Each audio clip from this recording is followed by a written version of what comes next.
ദസ്തേവ്സ്കിയുടെ തൂലികയിൽ വിരിഞ്ഞ ഈ വിശ്വസാഹിത്യകൃതി മനുഷ്യൻ്റെ ആന്തരിക സംഘർഷങ്ങളുടെയും ആത്മീയമായ ഉയർത്തെഴുന്നേൽപ്പിൻ്റെയും ഒരു ഇതിഹാസമാണ്. 19-ാം നൂറ്റാണ്ടിലെ സെൻറ്റ് പീറ്റേഴ്സ്ബർഗിലെ ദാരിദ്ര്യം പിടിച്ച തെരുവുകളിലൂടെയാണ് നോവൽ സഞ്ചരിക്കുന്നത്.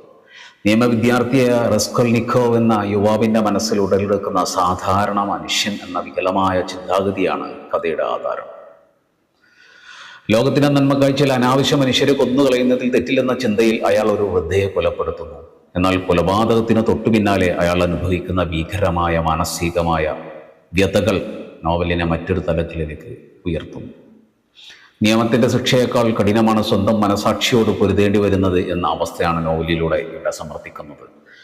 കുറ്റം ചെയ്ത നിമിഷം മുതൽ റസ്കോൾനിക്കോവ് സമൂഹത്തിൽ നിന്നും പ്രിയപ്പെട്ടവരിൽ നിന്നും ഒറ്റപ്പെടുന്നു. ഈ ഏകാന്തത അയാളെ ഭ്രാന്തിൻ്റെ വക്കോളം എത്തിക്കുന്നുണ്ട്. ഇവിടെയാണ് സോണിയ എന്ന കഥാപാത്രത്തിൻ്റെ പ്രസക്തി. കഠിനമായ ജീവിത സാഹചര്യങ്ങളിലും വിശ്വാസവും സ്നേഹവും കൈവിടാതെ സോണിയ റസ്കോൾനിക്കോവിന് പശ്ചാത്താപത്തിലേക്കുള്ള വഴിവിളക്കായിട്ട് മാറും. സോണിയയുടെ സ്നേഹം അയാളെ സ്വന്തം തെറ്റ് അംഗീകരിക്കാനും നിയമത്തിന് മുന്നിൽ കീഴടങ്ങാനും പ്രേരിപ്പിക്കുന്നു. ബുദ്ധിമാനായ പോലീസ് ഓഫീസർ പോർഫിറി പെട്രോവിച്ചും റസ്കോൾനിക്കോവും തമ്മിലുള്ള സംഭാഷണങ്ങൾ നോവലിലെ ഏറ്റവും മികച്ച ദാർശനികമായ വശങ്ങളാണ്. ഒരു കുറ്റവാളിയുടെ മനസ്സിനെ എങ്ങനെ തകർക്കാമെന്ന് പോർഫിറി തൻ്റെ വാക്കുകളിലൂടെ കാണിച്ചു തരുന്നു. ഒടുവിൽ സൈബീരിയയിലെ തടവറയിൽ വെച്ച് റസ്കോൾനിക്കോവ് തൻ്റെ പാപങ്ങളിൽ നിന്നും മുക്തനായി ഒരു പുതിയ മനുഷ്യനായി മാറുന്നിടത്തുനിന്നാണ് നോവൽ അവസാനിക്കുന്നത്.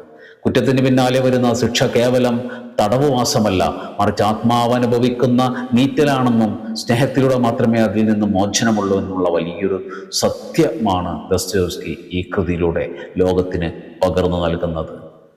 അനിത സാധാരണമായ സാധ്യമായ ഒരു ക്ലാസിക്കായി ലോകത്താകമാനം ഇന്നും വായിച്ചുകൊണ്ടിരിക്കുകയാണ് ഈ ഒരു പ്രസിദ്ധമായ കുറ്റവും ശിക്ഷയും എന്ന ഈ ഒരു novel. Crime and punishment, feather Dostoevsky.